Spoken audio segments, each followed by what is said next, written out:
大家好，我不是舅舅。这期视频我想聊聊宝可梦系列的最新游戏《宝可梦传说 ZA》。即将在2025年发售的宝可梦传说 ZA， 不仅到目前为止宣发极少，神秘感拉满，更可能是系列历史上最具变革意义的一作。不过应该有不少人没玩过它的前作，也不知道宝可梦传说这几个字究竟意味着什么。在这里，我先给大家简单介绍一下。宝可梦传说是宝可梦系列游戏的开发商 Game Freak 在 Switch 上开发的全新系列。该系列作品是以过去登场的地区作为舞台所展开的全新故事，某种程度替代了以往复刻作品的生态位。在 Game Freak 官网，宝可梦传说和剑盾珠子一样，同属于宝可梦系列主系列作品。如果要用2个词来形容宝可梦传说系列，我认为应该是创新和挑战。相比传统的宝可梦作品，宝可梦传说系列可以抛弃过往所有的祖宗之法，以此换来的是玩家们在游玩宝可梦系列中时未感受过的新颖体验。同时，这也是宝可梦系列向其他方向探索的尝试。该系列的第一作《宝可梦传说：阿尔宙斯》于2022年发售，舞台设置在150年前的古代神奥，也就是喜翠地区。其创新的投掷精灵球玩法、宝可梦生态的构建以及独特的版画风美术风格等优点，让宝可梦传说阿尔宙斯一经推出就大受好评，成为 Switch 平台 MC 评分最高的宝可梦游戏，斩获金摇杆年度最佳 NS 游戏，还被提名为 TGA 年度最佳角色扮演游戏，可以说属实给宝可梦挽回了不少在剑盾时期所损失的口碑。作为系列首作，宝可梦传说阿尔宙斯卖出了超过1400万份，商业上也取得了不错的成绩，其影响力更是超越这款游戏本身。投球的核心玩法大大影响了后续许多同赛道的游戏。紧接着到了2024年的2月27日，又是1年1度的宝可梦日，大家期待着宝可梦系列最新作的公开。就在人们都以为最新作会是黑白复刻或者金银复刻时，宝可梦传说 ZA 公开了。宝可梦传说 ZA 的舞台设置在卡洛斯地区的密阿雷市，主题是都市在开发，是宝可梦首次完全以城市作为舞台的作品。当然，对于许多玩家来说，更为重要的可能是高人气系统 Mega 进化的回归，这也是继去年庆一以来，时隔多年，宝可梦再次将 Mega 进化引入主系列。Mega 进化直面会上，宝可梦传说 ZA 的概念 PV 一经公布，就引起了玩家们的沸腾，大家度日如年的等待着这款游戏放出更多的信息。然而事与愿违，在此之后整整1年的时间中，宝可梦传说 ZA 的宣发似乎陷进了一滩死水，官方再没有公布这款游戏的任何信息，这款宝可梦系列的最新作品笼罩在了迷雾之中，谁也不知道它的真面目。直到1年后的2025年2月27日，官方才公布了第1支实机预告片，但这支预告片并未像首支 PV 那样引起了玩家的巨大反响，不仅是因为时隔1年的预告却并未给出太多内容，而且画面也和之前概念 PV 所呈现的相去甚远，美术也不像阿尔宙斯那样独具特色。1个月后的任天堂直面会上，宝可梦传说 ZA 又公布了游戏的昼夜机制。随后，宝可梦传说 ZA 在 Switch 2直面会上短暂登场，公布将会有 Switch 加强版，然后又是2个月渺无音讯。直到5月28日，宝可梦传说 ZA 公布了封面图，确定了发售日期定于10月16日，并且下一次直面会将于2个月后的7月22日举办。因此到目前为止，宝可梦传说 ZA 的实机预告片也就2支，其中真正留给玩家的有价值的信息大概是2件，其一便是 ZA 的宝可梦对战与以往完全不同。在宝可梦传说 ZA 中， Game Freak 抛弃了系列传统的回合制，改用即时制模式的对战，每一个招式都有攻击距离和范围，玩家可以引导宝可梦躲开攻击，宝可梦的招式拥有冷却时间。像动画那样随机应变的战斗，确实是许多宝可梦粉丝所期望的，也是本作作为宝可梦传说系列的革新之处。或许这会成为宝可梦系列转向即时制的重要节点。其二便是游戏的夜晚，玩家需要参加类似大逃杀的 ZA 登峰战，从 Z 级一路打到 A 级，然后便能实现一个愿望。白天则是为夜晚的战斗做准备。在登峰战中，玩家甚至能够偷袭敌人，直接干掉对手的一只宝可梦。对于宝可梦来说，这确实是很有新意的设定，但可能会让人怀疑可玩性是否能支撑起一整个游戏。以上便是目前的2支预告给玩家传达的重点信息了。而关于 Mega 进化系统的回归，官方也没有在 PV 中公布任何新增的能够 Mega 进化的宝可梦，也没有新的形态和新宝可梦。可游玩的地图似乎只有密阿雷市，而且城市的规模似乎也不大。除了 AZ 和游戏封面上的马奇2，也没有其他 XY 老角色的回归。综上所述，也难怪有些人对这款游戏不再看好。但是如果我告诉你，这款游戏的重要内容很久以前就从某个角落悄悄流出来了呢？接下来的内容包含宝可梦传说 GA 的部分剧透，如果你之后打算玩这款游戏，可能会破坏你的新鲜感，请酌情选择是否继续观看。单刀直入地说，宝可梦传说 GA 的最大卖点，也就是 Mega 进化，如果我告诉你，可能会增加32个全新的 Mega 进化呢？以下便是这32的名单。在这32个中，其中有26个几乎是板上钉钉，已经知道了具体外形，大概率会出现在游戏中。如果前段时间有在关注宝可梦相关的泄密事件，那应该多少会了解到这件事。那么这些新增的 Mega 宝可梦究竟靠不靠谱呢？可信度高吗？又是哪个舅舅泄露出来的？就让我下面给你们一一道清所有这些泄露的前因后果。时间回到2024年10月，这时距离 GA 初次公布以来已经过了8个月，大家对 GA 的情报已经是如饥似渴。就在此时，发生了一件轰动整个宝可梦圈的大事件：宝可梦系列游戏的开放商 Game Freak 遭到了黑客的入侵。这次泄露可以算是宝可梦有史以来最大的泄露，包括但不限于游戏、动画、电影、宝可梦世界观等。造成这次泄露的黑客在他的 Discord 群的 ID 为 Game Freakout， 简称 GFO， 还真是简单明了的名称。而 Game Freak 也在24年10月10日发表声明，承认了本次黑客事件于8月份发生，但并未过多提及公司内部资料的泄露，而是员工信息泄露了2606件。这次泄露除了未公布的旁支游戏和影视项目，有关宝可梦正作方面 ，Terra League 流出了大量前代游戏中的废暗宝可梦设计稿和测试版游戏，你可能听说过的火爆兽故事也是从这次泄露中流出来的。还有 Mega 猎咬路杀的速度种族，其实原本有112，以及曾经存在但因某种原因被砍掉的 Mega 迷唇姐等等。好吧，虽然这次泄露有很多有价值的信息，但涉及到未来宝可梦系列游戏，比如 GA 和第10世代的消息却很少。这是因为 GFO 说他不会公布未发售游戏的相关文件，他最开始也的确这样做了，比如在朱子更新闪光裂空座活动后，他才放出了所有朱子相关的文件。关于宝可梦传说 GA，GFO 说他已经玩过了，尽管是测试版有很多问题，但他也很喜欢这款游戏，还炫耀自己抓到了闪光泥巴鱼，确认了阿尔宙斯的闪光音效回归。除此之外，便拒绝透露其他消息。但凡事总有例外，如此多的文件 ，GFO 不可能亲自检查完所有跟 GA 和 G10的有关内容，并挨个剔除。人们还是在动画相关资料里找到了 GA 的蛛丝马迹。以下是泄露的某段 GF 内部有关动画宝可梦地平线的对话。言尾，我有点担心基格尔德在一些场景中会出现，这点让我有些在意。大森，反过来说，把 Mega 基格尔德的登场时机安排好，可能会更好。山森，那样更好。松宫，感觉他们好像只是凭颜色来挑选的。游戏和动画之间的 Mega 进化有可能实现联动吗？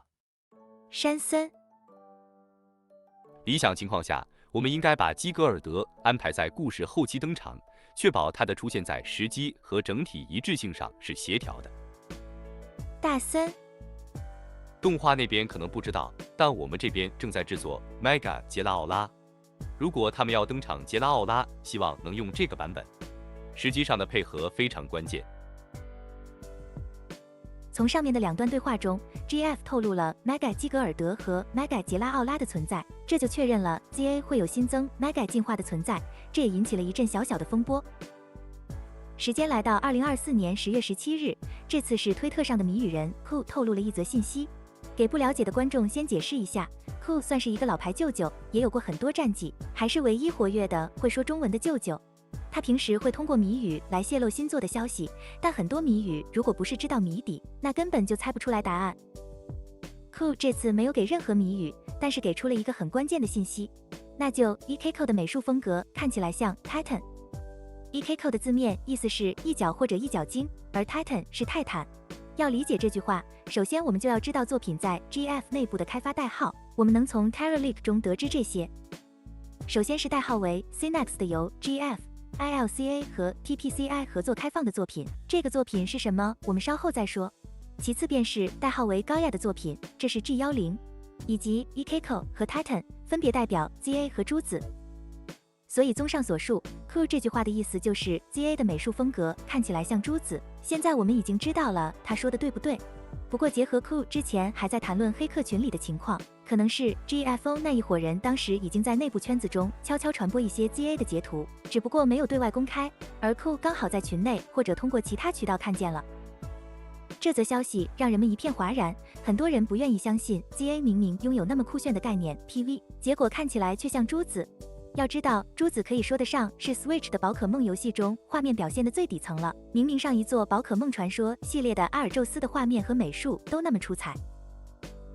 时间来到2024年10月29日 ，Cool 又公布了新的谜语，这次的谜语是朱 Charlin， 并且他在11月6日的时候又补充了它指的是新 Mega， 并且是关东地区的宝可梦。结合之前放出的新 Mega 图表，你们应该知道 Cool 指的是哪只新 Mega 了。只不过具体怎么联系起来的，我还是有点一头雾水，只知道猪可能跟猪笼草有关。时间来到25年 ，GFO 真的如同他说的一样，没有放出任何 ZA 的相关文件。2月24日，宝可梦日的前夕，以可靠性闻名的舅舅 Pyro 发了一张图片，而这张图片代表的就是 Synapse， 也就是突触。于是大家便明白内部代号中的多人游戏会在27日的宝可梦直面会中露面了。此外 ，Pyro 和 Cool 后续也补充了一些情报。人们渐渐明白，这款游戏可能是类似于宝可梦竞技场的对战游戏。终于到了25年2月27日，也是1年一度的宝可梦日。在直面会的15分钟前 ，Necrolopy 在 X 上发了神秘的2代、5代。2月27日晚上10点，时隔1年 ，GF 终于放出了新的 ZA 预告，本次为实机画面。宝可梦传说 ZA 的御三家竟然是菊草叶、暖暖猪和小巨鳄，出乎了所有人的意料。真的如同 Necrolopy 所说的一样，这次是第2世代和第5世代的御三家，但是新的预告公布后，却让不少玩家大失所望，因为不仅画面和概念 PV 相去甚远，看起来和珠子几乎没什么区别，这正与 Cool 此前说的话一模一样。值得关注的新要素也只有新的即时至宝可梦对战了。而代号为突触的作品也公布了，那便是专注于宝可梦对战的多平台游戏《宝可梦冠军》。除了能够使用多系统进行对战以外，目前也没有放出更多的信息。宝可梦日上，玩家们并没有得到满足。虽然不知道这是否是导火索，但暗潮已经开始在深水之下涌动。2025年3月7日，就在宝可梦直面会结束不久后，有一则帖子出现在了4chan 上。作为知名的匿名论坛，4chan 确实是个适合泄露消息的地方，以前也确实有不少泄露从这里流出。但4chan 的泄露往往也是最不可信的，因为比起真正的泄密，这里所谓的泄露更大概率只是人们编纂的同人小说，不少假泄露甚至还编的煞有其事，真的泄密在所以泄密中可能只占到1%。让我们来看看这则帖子的内容，发帖人名为 ZA Leaks， 是少有的拥有 Trip Code 的用户，能保证每次发帖者都是同一人。Mega 宝石海星是水超能系的，它的腿更长，所以可以跑来跑去。图片是用微软画图软件画的，我不是艺术家。我知道你不会相信我，因为这太荒谬了。但我希望你把这篇文章留到游戏发售的时候再看。楼主顺便还附带了一张用画图软件把腿拉长后的宝石海星的形象。这听起来也太假了，是吧？怎么会有这么假的泄露呢？编都不会认真编。当时不少人一定是这么想的吧？但是还没完，楼主在下面顺便发了其他 Mega 宝可梦的形象。Mega 布里卡龙戴着皇冠 ，Mega 妖火红狐站在他的扫帚上盘旋 ，Mega 甲贺忍蛙倒挂在巨大的手里剑上。你不会相信 Mega 火焰狮的头发看起来像盐。这就是 ZA Leaks 在这个帖子的全部回复，各位觉得如何呢？假如你第一次看见这些，是不是觉得非常离谱，一定是假的？不要急，我们之后再来回顾整个帖的内容。时间来到25年3月13日 ，X 用户 Central Leaks 发表了一则推文，内容是一张 ZA 在宝可梦日公布的 PV 的封面，并附道，在这则 PV 中出现的宝可梦有多少只会获得 Mega 进化？答案超过1个。简单介绍一下 Central Leaks， 这应该是影响力最大的一个爆料泄露消息的账号。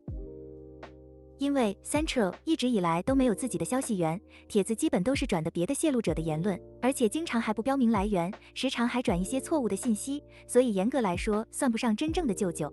不过这次他都在这里玩上猜谜了，难道是真的获得了情报？3月15日 ，Central 公布了谜底，揭晓了大实花即将获得 Mega， 并且还提到了 Cool 此前朱 Trailing 的谜语就是在说这个。4天之后的3月19日 ，Central 又迫不及待地发了一则神秘的推文卖关子，提问说：“你有注意到之前的 PV 中为什么没有任何夜晚的画面吗？你马上就会知道。”看上去他是真的忍不住想要泄露了，泄密消息就像隐藏在水下的冰山一样，已经相当之巨大。终于到了2025年3月24日，也是在这一天，所有的泄密终于浮上了水面。那么3月24日究竟发生了什么呢？我来给你们依次道来。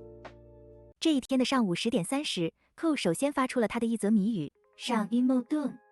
他随后补充了很多信息，确认了这是在暗示 Mega 进化。随后又补充到，这次不再是初代的宝可梦，是奇数世代。可以说信息给得很足了。底下便有人猜出了答案。首先是上，可以理解成北上，紧接着是 Emo， 可以拼写成汉字玉，也就是紫玉。北上和紫玉的共同点已经很明显了，以及最后的盾沙丘，可能暗示第5世代的卷尘地面御敌。而能通过这种方法御敌的只有2个进化链，其中一个还是大岩蛇家族，那么答案便呼之欲出了，那就是龙头地鼠。Cool 的这道谜语只是开胃菜，大的还在后面。11点53分 ，X 用户 Perlex 发表了一则推文，表示他将开始追踪宝可梦传说 ZA 的泄露。随后12点34分 ，Pori 发表了他的第1则追踪帖。我们已经能够通过我们的消息来源确认核实，新的宝可梦传说 ZA 信息确实从今天开始泄露。目前已经在流通的消息，新的 Mega 进化总数及具体名称，特定角色的具体细节和名字，游戏机制相关。下午4点29分，舅舅 Pyro 在这个帖子下面回复：现在有成千上万的人都知道这个数字，却没有人愿意透露真相。紧接着4点52分。Pyro 终于亲手打开了这个潘多拉的魔盒，他转发了上面的那则回复，并写道：看看你键盘左上角的那个键，键盘左上角的按键是 ESC， 而它所对应的 ST 十进制数字是27。紧接着，就在下午5点04分 ，Central 便发表了一则推文，秘密已揭晓，这是真的 ，ZA 将会推出27个新的 Mega 进化。随后 Pyro 也在下面确认这是真的。至此，宝可梦传说 ZA 新增的 Mega 进化数量已人尽皆知。之后，提前泄露 ZA 御三家的 Necrolepy 也迅速跟进，在网站 Universal Nintendo 发布了 ZA 有27个新的 Mega 进化的消息。他表示，这款游戏计划将于9至11月发布 ，Switch 2上也能游玩。Necrolepy 还趁机公布了他所了解的新 Mega 名单，分别为大石花、宝石海星、水晶灯火灵和龙头地鼠，而其中宝石海星和鬼灯都没有公开过，龙头地鼠则是 Cool 的暗示。3月24号晚些时候 ，Pori 发表了第2篇泄密跟踪帖，表示有关角色故事和其他游戏场景的图片视频已经开始流传。目前没有迹象表明地区形态存在于游戏中卡洛斯形态，以及头巾混混可能会获得 Mega 进化。另外，在 Reddit 和其他一些地方 ，ZA 御三家和 XY 御三家会获得 Mega 的消息也开始流传。所以，截至24日当天，已经确认了27%只获得 Mega 进化的宝可梦。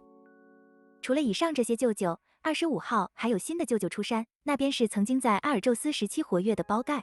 包盖也可以说是让本次泄露真正变成可信泄露的重要角色。不过他本人并不喜欢被叫做泄密者，自己声称自己是发售前非官方营销承包商。25日凌晨，包盖发了一张全是宝宝精灵的图片，并指出其中一只会获得 Mega 进化。在这段像止不住的洪水一样泄露的时间里， Central Leaks 除了发布其他泄露者已经公布的 Mega 进化外，在25号自己也公布了一只将会获得 Mega 进化的宝可梦，并声称是独家消息，那只宝可梦便是快龙。包盖发布那张宝宝的图片不久后 ，Pori 直接拆台了，更新了一则最新泄露跟踪，表示皮皮一家可能会获得 Mega。此外，网站 Pocos 也为这次泄露的 Mega 进化建立了一个单独的页面，并会随着泄露持续更新。数小时后，在4chan 讨论新增27个 Mega 的帖子下，有人发出了一份列表，列出了大量宝可梦，并特意强调没有 Mega 沙漠蜻蜓。这份名单随后在 Discord 内被证实为可靠名单。名单中的宝可梦有18只：大竹葵、大力鳄、炎武王、甲贺忍蛙、妖火红狐、布里卡龙、基格尔德、杰拉奥拉、宝石海星、火炎狮、水晶灯火灵、老翁龙、头巾混混、龙头地鼠、蜈蚣王、快龙、列阵兵、雪妖女。值得一提的是，这个名单里的杰拉奥拉后面有一个问号，给后面的一些事埋下了伏笔。名单上的18只，再加上此前的大石花和包盖泄露的皮可西，目前泄露的新 Mega 就已经来到了20个之多，还剩下7个名额。随后 ，Mega 永恒花叶地的存在泄露了。这可谓是 Mega 基格尔德以外最重量级的新增 Mega 进化的宝可梦了。要知道，永恒花叶地可是自 XY 后长达10多年未曾时装的，仅存在于剧情中的宝可梦。ZA 预告片中就出现了它的身影，游戏中想必会承担不小的戏份。另外，永恒之花虽然是特殊形态，但普通花叶地可是2段宝可梦，还能够进化为花杰夫人。以往的 Mega 进化都是无法再进化的宝可梦才能获得，这次 GF 让中间阶段宝可梦的特殊形态直接获得 Mega 进化的操作，可是前作未有。但即便 Mega 永恒花叶地也不是泄露的终点，已经打开的水阀没有人能关上。包盖随后又发布了一张鹅颈藤壶图片来暗示新的 Mega 宝可梦，这次就很明显了，毕竟宝可梦中的藤壶就那一个，答案是龟族巨铠。随后 Pocos 网站更新了 Mega 进化名单，新增了永恒花叶地、龟族巨铠、独藻龙。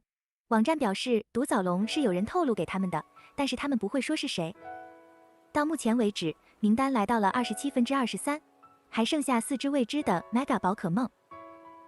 包盖还没有停下，又发送了数张图片猜谜，其中包括肯德基和铁叉子，以及面具人和阿罗拉岛屿附上一张数字4的照片。在发布这些图片不久后，包盖便揭晓了全部答案。宝宝谜语，皮可西，鹅颈藤壶谜语，龟族巨铠 ，KFC 谜语，盔甲鸟，面具谜语，摔跤鹰人。算上包盖新透露的 Mega， 目前新增的 Mega 进化已经知道了25个。于是有人便把最后2个名额给了哲尔尼亚斯和伊佩尔塔尔，凑成27个后拿去问 Pyoro， 这些是不是就是全部的新增 Mega？ 但是 Pyoro 说他的名单里没有哲尔尼亚斯和伊佩尔塔尔，于是有人便问他最后2只， Pyoro 则回复那2只已经被泄露了，看见有人在讨论了，于是人们便怀疑是妈妈鳗鱼王和乌贼王。另外，关于别人询问新宝可梦的事， Pyoro 直接回答了没有新的宝可梦。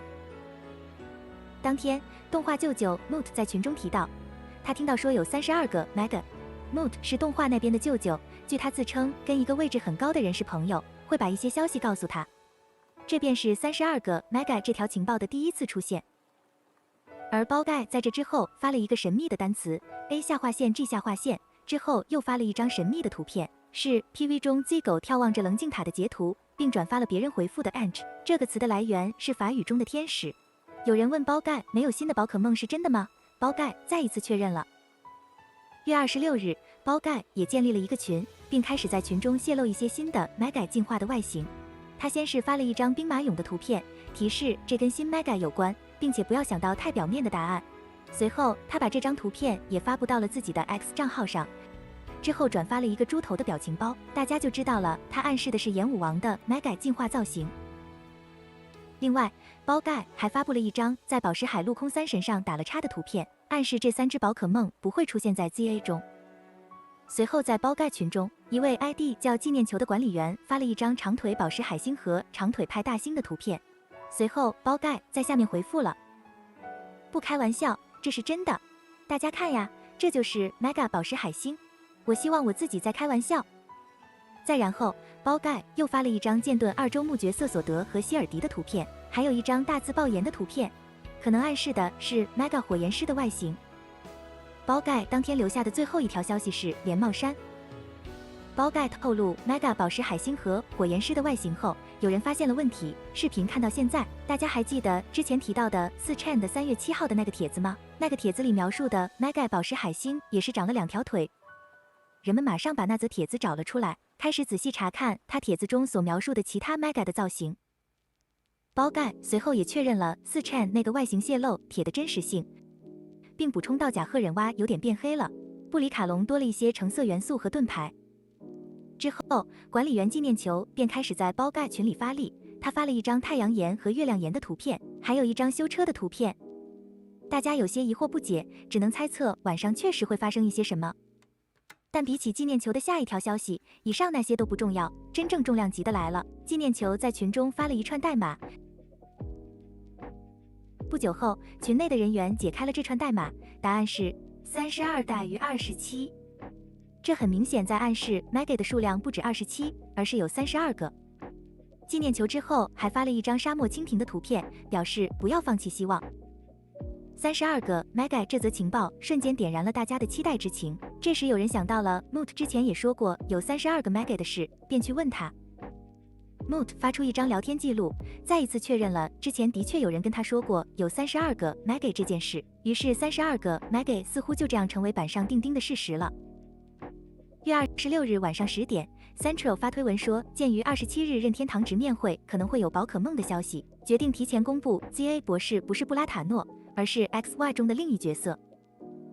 月27日凌晨，包盖发布了一张乌贼王和减肥药的照片，暗示 Mega 乌贼王的形象。有人在群中询问包盖32个 Mega 相关的事，包盖却否认了此事，并回复道：无论如何，现在都是错误的，因为人们没有意识到某件事，它也没有被公布。不仅不认可32个 Mega， 包盖甚至连27这个数字也不承认。他在 X 上发了一张杰拉奥拉的图，并打了一个大大的红叉，并说道：停止数数，没有32，也没有27，而是26。然后他确认了妈妈鳗鱼王和乌贼王便是最后的 Mega， 乌贼王还减肥了，附带一条蜈蚣王和他的训练家可能会咬人的神秘留言。不久后 ，Central 也发文表示 Mega 杰拉奥拉没有了，2022至2025享年3岁，并表示他们之前打算把它当做 DLC 来卖。至此，所有的26个 Mega 名额已全部曝光，大家对这份名额满意吗？或者有什么想要吐槽的地方吗？因为 Pyoro 说过27个 Mega， 而 Pyoro 不会错，有人就去质疑包盖。包盖表示，除非你知道消息来源是哪来的，否则永远不要说不会错。之后，包盖发布了一张拥有赤面龙头的大力鳄的图片，并配文道：连帽衫，想象一个红色的小巨鳄头，就是这样。之后暂时停止了发推，转为在群内活动。但其实后来包盖也没有把话说死，他表示并不排除杰拉奥拉在本体以外出现的可能性，并且透露原本计划有 DLC， 时间是今年6月，但现在的情况究竟怎样，谁也不知道。而 Moot 因为说过32个 Mega 的事被质疑， Moot 说自己没有骗人。3.27日 ZA Leaks，CFUNC 0WN 重新出现在4chan一个帖子的回复下，主贴的内容是谁是你最喜欢的舅舅，并列出了包括 Pyroku 包盖在内的多个泄露者。ZA Leaks 在这个帖子下面回复道：是我。Mega 快龙的头部长有2片巨大的天使翅膀，而不是触角。尾巴末端附近有一个蓝色的宝珠，手臂上方有额外的天使翅膀，脚后跟上也有类似泰拉瑞亚中赫尔墨斯靴子的天使翅膀。Mega 列阵兵是由5支列阵兵组合而成的战神金刚，一只手是剑，另一只手是盾。ZA Leaks 还在另一个 Mega 宝可梦的外形抽象图的帖子下面给出了评价，相当不错。Mega 腰火红湖的2侧各有一把扫帚漂浮在空中，扫帚的末端是火焰而不是木棍。Mega 布里卡隆的盾牌替代了你画的背上的2根尖刺，他的手臂上有2根尖刺，正好在你画盾牌的位置。他的披风有很强的毛皮质感，是红色的，并且在双腿后方分成了2节。Mega 火焰诗画得很完美，和游戏里的样子一模一样。Mega 甲贺忍蛙我打8分，没什么特别的评价。说完这些后 ，ZA Leaks 便再次消失了。不过别急，它马上还会出现整个大活。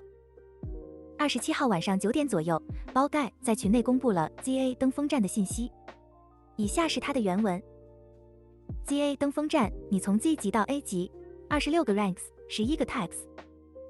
最强的训练家需要打败 Ange， 不是基格尔德。由扩星公司运营。不同的等级晋升包含不同的故事章节。这条信息刚出来之时让人迷惑，但随后的直面会上 ZA 新预告公布后，包盖直接封神。3月27日晚上10点，任天堂举行了新的一期直面会 ，ZA 新 PV 在直面会上公布，主要介绍了夜晚的场景，会举办从 Z 级打到 A 级的登峰战，完美证实了包盖所说的内容。白天捕捉培育宝可梦，晚上对战的玩法也能和之前纪念球那张昼夜切换加修车的图对上。但人们并不买纪念球的账，纷纷指责他欺骗大家说有32个 Mega 的事，纪念球则表示他死也会坐在32这一数字上。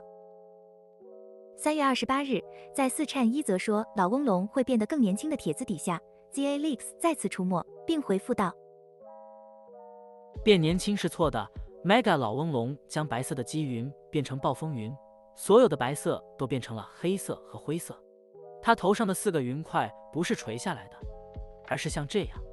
它长着维京人的脚和长长的黑色山羊胡。它伸出爪子，从身体周围的暴风云中准备攻击。”随后，4灿用户马上开始接连询问 ZA Leaks 一大堆问题，所有的 Mega 宝可梦外形就这样揭晓在了玩家面前。下面我将 ZA Leaks 的回复一个个列出来。老翁龙的属性变成了电龙吗？还是一般龙。Leak 大人，头巾混混呢？ Mega 头巾混混穿着一件白色的连帽衫，遮住了他的莫西干头。连帽衫前面是敞开的，所以看起来袖子垂在他的胳膊上，后面还有更多的丝带，就像更多的袖子一样。他的裤子也是白色的，膝盖处有破洞，可以透过破洞看到里面的橙色皮肤。现在，一条橙色的尾巴从裤子里露出来，而不是被裤子遮住。高明的 Leak 大人，大竹葵呢？大竹葵的颈部周围有4朵蓬松的花，所以你根本看不到它的脖子，只能看到它的头从最顶端的花里伸出来。从头到身子的花有红色、深粉色、浅粉色和白色，红色和粉色的花有白色的亮点，白色的花有红色的亮点。触角更长，顶部附近有一个环。它也更胖，它的绿色腿像裤子一样在白色的爪子脚上张开。它的属性是草妖精。哇，那听起来太酷了！我的 GOAT 水晶灯火灵有什么？ Mega 水晶灯火灵是一种更加精美的双层吊灯，它不是在卷曲形状的两侧安装2个灯座，而是在吊灯顶层的4、5个卷曲形状的前面各安装一盏巨大、高的灯，底层有8个辐条，上面装有较小的灯，从头顶出来的灯周围环绕着一种装饰性的皇冠形状。大力鳄呢？我们能知道它的属性吗？ Mega 大力鳄的属性是水龙，它长着一个巨大的红色鳄鱼头，可以从颈部直立起来，然后猛地向下摆动以遮盖头部。它的每条手臂上长有3根红色尖刺，背部也有更大的尖刺。求你了，爸爸，讲讲盔甲鸟。在 Mega 盔甲鸟身上，所有东西都变得更长更尖，所有银色的东西都变成了亮金色。它的眼睛变成了红色，而不是白色。它头上的角更长，喙的上半部分也更长。它的翅膀在金色下面是绿黑色，而不是红色。它的爪子非常非常细长，就像这样。亮金色的爪子下面是深色的爪子，它看起来光滑而危险，通常飞行时双腿向后伸展。快龙变得更酷了，还是更蠢了？列阵兵变成恐龙战队了吗？我昨天提到过这个 Mega 快龙长着天使翅膀，我觉得它与其说很酷，不如说很可爱。Mega 列阵兵是由5个列阵兵组成的战神金刚，一只列阵兵的手臂是剑，另一只手臂是盾。非常感谢你。你知道妈妈鳗鱼王吗？它获得其他属性了吗？它是我最喜欢的宝可梦之一。Mega 妈妈鳗鱼王是纯电，很难描述。身体变成一条直管，上面布满了黄点，从眼睛一直延伸到末端，末端向后卷曲，因此纯白的尾巴向前倾斜，覆盖在身体管上。2条触手笔直地从两侧伸出，并变成细长的连接器，连接着更多形状像身体的白色管道。想想妈妈小鱼的颜色。触手朝前，没有眼睛，但顶部和底部有鳍，带有金色亮点。触手管道的前端有红色环，就像身体管的前端一样，但没有嘴巴。一条触手在红色环内的白色背景中有一个金色夹，另一条触手在红色环内的白色背景中有一个金色。完全不是我预期的方向，不过我还挺喜欢的。你觉得它还会有漂浮吗？如果不介意的话，雪妖女和毒藻龙长什么样？没有特性。Meg 毒藻龙的头部长出了2根三叉戟状的鹿角，每个三叉戟的中间部分都有紫色粉色的宝珠。它的头部形状向后延伸，形成了3条长长的宽大的尾状物，上半部分是粉色，底部是紫色。它的海藻状四肢变得更加细长。谢谢。最后说几件事，我就不废话了。龙头地鼠和蜈蚣王怎么样？还有，我说的漂浮是指妈妈鳗鱼王到底有没有落地？比如它现在还在飞来飞去什么的。它漂浮在空中。Mega 蜈蚣王非常酷，从颈部向上延伸的部分开始，各个阶段的红色逐渐被灰色取代，粉色和黑色保持不变，并带有绿松石色的高光。它看起来就像身披灰色的板甲，瞳孔呈绿松石色，阶段之间，眼后以及脚上都布满了线条。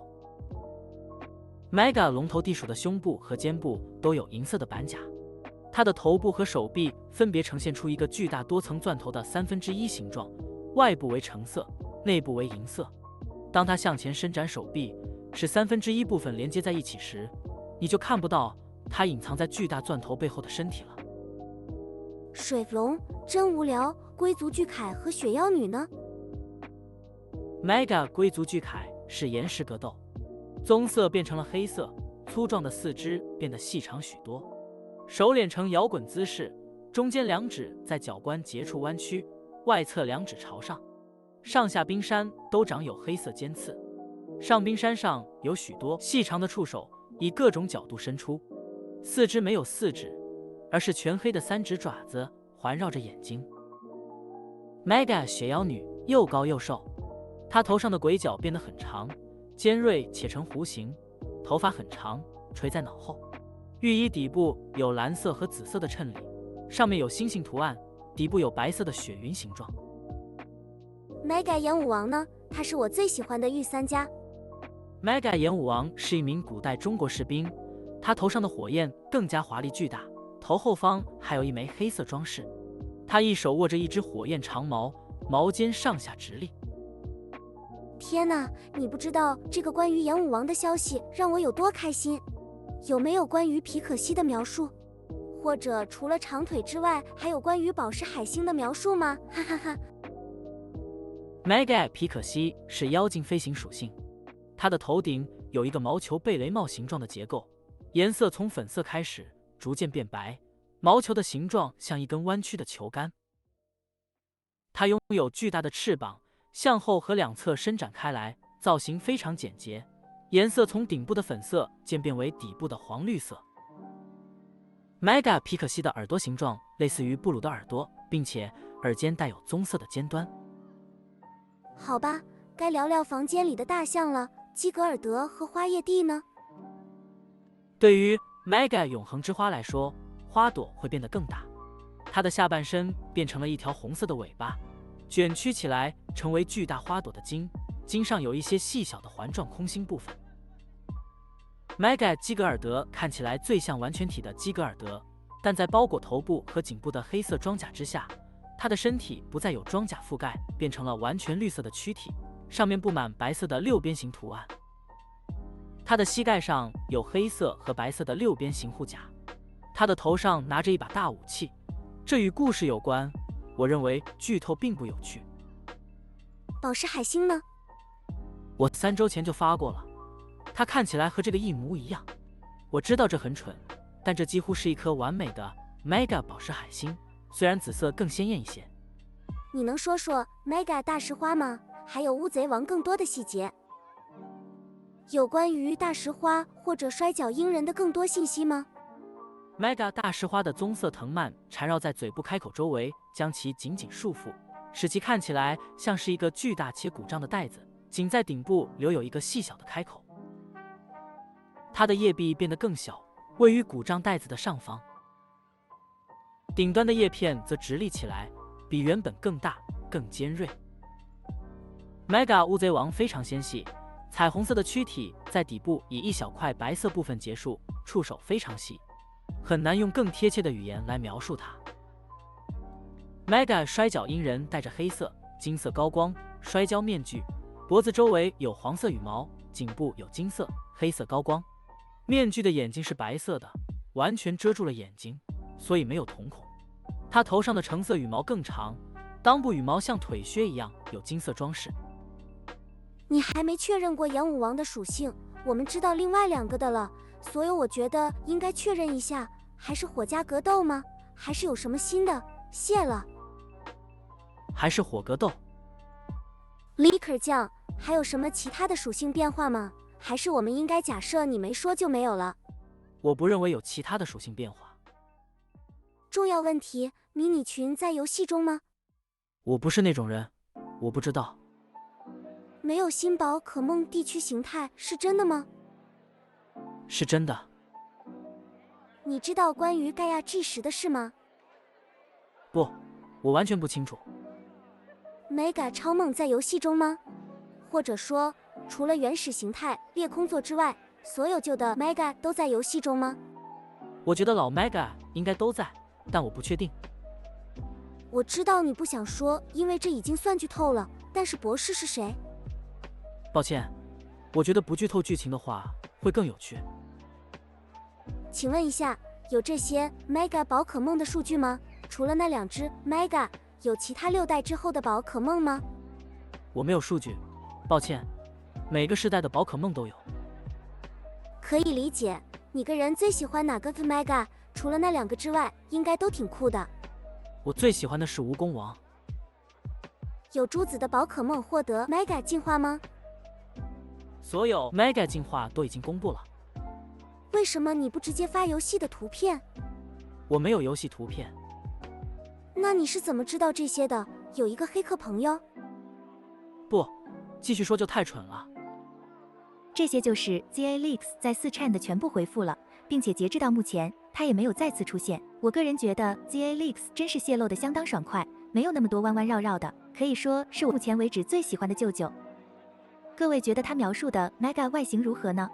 我觉得可以期待一下。包盖随后也确认了 ZA Leaks 后面的外形描述也是正确的，并补充说 Mega 妈妈鳗鱼王缺了一个细节，并在群内补充了 Mega 基格尔德武器的细节。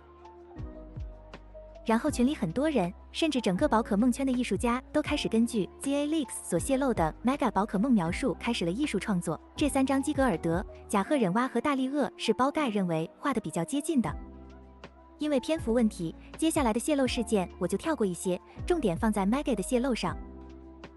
动画舅舅 Moot 后面也加入了包盖的 Discord 群，并开始回答群友的一些问题，其中他回答了有关杰拉奥拉的外形描述。Mega 杰拉奥拉的变化类似 Mega 雷电兽，全身的毛变得更厚更尖。月2日 ，Moot 将包盖发给他的 Mega 宝石海星实机图片简单涂鸦了一下，就后公布在了网上，这导致他与包盖间发生了争吵。Moot 随后在自己群里坚持认为包盖错了 ，Mega 杰拉奥拉是存在的。不久后，4chan上流出没有涂鸦的 Mega 宝石海星图片，这也是第1张实机图片泄露。Moot 后面还公布了一张 G10实际画面，据他说，这是包盖发给他的测试环境下的图片。包盖继续时不时在群里继续回答一些其他问题，多为剧情方面和游戏机制方面。我就说一些不剧透的吧。游戏中会出现狂暴化的 Mega 宝可梦，阿尔宙斯中的头目宝可梦也会回归。ZA 的图鉴数量在230左右，因为基格尔德图鉴编号是230。宝可梦图鉴的主页看起来像堡垒之夜加在页面，有人做了同人图。虽然他不知道怎么获得，但蒂安西确实在游戏中，风原玉三家也在游戏中，水都兄妹则没有。关于 ZA 的剧情 ，GFO、包盖、Moot 这些人都给过很高的评价。另外，因为群内有马奇艾尔的粉丝一直问包盖、马奇艾尔相关的事，所以包盖也回答了很多马奇艾尔相关的问题。现在游戏封面公布了，你们应该也都知道了。包盖在透露完 ZA 的2周目内容后解散群聊，暂时停止了活动。前群成员 Common 建立了一个新群 ，Moot 随后加入了进去。月9日 ，Moot 表示32个 Mega 之中剩下的有合众和阿罗拉的 Mega。6月26日，他在群内透露了是电蜘蛛和爆炎龟兽。月13日，一张有和泄露的宝石海星相似滤镜的 Mega 大力鳄在4chan上出现，随后被 Central 证实是真的。Perlix 也表示这张图可能是真的。月19日 ，Mega 大力鳄的作者站了出来，表示那是他做的同人图，结果把舅舅都骗到了。此外，关于这次泄露方面，任天堂终于有了行动。4月19日，美国任天堂提交了一份 DMCA 传票申请，要求 Discord 公开 GFO 的身份。GFO 则表示可能会进行报复，公开其他未发布的内容，但目前的 ZA 内容是否是 GFO 公布的也无从得知。他没有在这期间发表任何言论。据 Moot 所说，这次泄露事件的起因是一群小孩将他们所持有的内容发给了互联网上的各大博主，造成了此次事件的发生。月27日 ，Moot 发布了大量 G10的信息，并于此后很长一段时间内持续发布 G10相关的消息。对于 ZA，他还是坚持 ZA 有32个 Mega， 剩下的 Mega 包含合众和阿罗拉，并且已经知晓了 ZA 的封面是主角和10%形态基格尔德站在屋顶，不知晓发售日期。月21日，包盖在 X 上重新开始发帖，公布了一些 ZA 主线和 NPC 相关的内容。月23日 ，Pori 表示 ZA 的游戏文件已被提取出来，并且可以运行，已经在圈子里传播。月28日 ，ZA 封面公布，发售日为2025年10月16日，封面为2个主人公大战马奇艾尔，游戏封面和 Moot 描述的不一致。月30日，包盖在 X 上公布了 ZA 剧情相关的内容。月31日 ，Moot 在群内出现，对于自己说错了 ZA 封面，他表示 GF 内部可能有多种封面的方案，他看到的那个没被选上。月6日 ，GF 公布 TCG 的新商标 Ninja Spinner 忍者转轮，被怀疑是 Mega 甲贺忍蛙。月24日 ，Pori 公布了一张 Mega 独角龙的草图，并在之后不断完善。月26日，在消息枯涸的几个月后，4chan 上的一位用户公布了一张 ZA 图片，并发起了一场限时寻宝游戏。大家好，我已经拿到这个游戏的文件了，见图，但我决定来点更有趣的。我会发一张带有 U 盘的图片，如果你能根据这张图片找到那个 U 盘，你就能拿到这款游戏。游戏就在这个 U 盘里。接下来是我对这张图片的一些看法。这张图里的画面很明显是棱镜塔，可能涉及到剧透。上方界面里的菜单是 Sound、Sandbox、Net、Field、AI、CHR、UI、Event、Battle、Sandbox、Performance。游戏可能运行在开发者模式或测试工具中。上方是游戏开发工具的 Debug UI。这张图的可信度很高。Pori Leaks 也在 X 上发出红色警报，称 ZA 的实机图片在4chan上泄露。说回寻宝游戏，楼主随后发送了坐标 39.9249370 -75.0626891，并备注到带上铲子。这个坐标定位到的是美国新泽西州的一个公园。随后楼主就像精神分裂了一样，说他发帖之前忘记藏了，以及一切其他的胡话，还有对 Moot 的部分言论，在帖子内乱扯一通后，该贴便被删除了。后续有人发帖说到那里只发现了一张地理寻宝的纸条，那个帖子也被删除了。此外，似乎还有其他后续去寻宝的帖也被马上删除了。就在同一天，仿佛是为了嘲讽这个帖子一样，一张 Mega 独角龙的图片也出现在了4chan上，同样附带了一个坐标，只不过坐标位置是平壤市。Pori 立马更新了泄露追踪，表示这张 Mega 独角龙是真实的，似乎是被人为移除了背景，眼睛不知道为什么也被一起移除了。该模型与图鉴页面的截图1:1吻合。Central Leaks 随后也发布了这张图片。时间进入7月，距离月22日的宝可梦直面会越来越接近了。月3日 ，Cool 发布了一张图，暗示可能在直面会上出现的新 Mega。我这里就引用一下其他人的分析吧。首先，右边的数码宝贝天使很明显是在暗示长了天使翅膀的 Mega 快龙，左上则是领取御三家的截图。如果要公布御三家的 Mega， 参考以前宣发惯例，应该会是 XY 的御三家，下面的超梦就不好说了，可能暗示的是乌贼王。月9日 ，Moot 在群内确认了那张棱镜塔的截图是真实的。7月11日。Moot 表示，直面会可能以宝可梦冠军为主，至于新 Mega 会公布 Mega 快龙，其他的新 Mega 则可能只以剪影的方式公布。7月15日，在泄露 ZA 御三家 Mega 水晶灯、火灵和 Mega 宝石海星的 Necrolepy 的推文下，有人回复道：“如果能给我看超过一个新 Mega， 那就太棒了。”对此 ，Necrolepy 回复了一个悲伤的表情，看来直面会的新 Mega 们前途茫茫。以上便是本期视频的全部内容了，感谢你能看到最后。在我的带领之下，大家走过了这快1年的泄露事件，各位现在感觉如何？是否会想要相信这些泄露呢？等到本视频发布，时间应该距离直面会很近了，或者应该也有人是直面会过后才来看的，和视频中泄露的能对上吗？因为篇幅问题，本期视频略过了很多剧情泄露，不少地方也是一笔带过。因为整理的资料太多，时间线上可能也存在错误。如果这期视频反响好，后面可能会再出第2期，可能会着重讲述泄露的剧情，或者讲讲舅舅之间的恩怨，他们之间的关系网之类的，比如包盖大战 Moot、Cool 大战 Central、GFO 和 Cool 之类的，这些舅舅之间发生的事还挺逗的。最后，希望我的视频不会成为任天堂逮捕舅舅们的证据。如果有舅舅看到我的视频，发现我有说的不对的地方，也欢迎指正。感谢大家的观看，我不是舅舅，我们下次再见。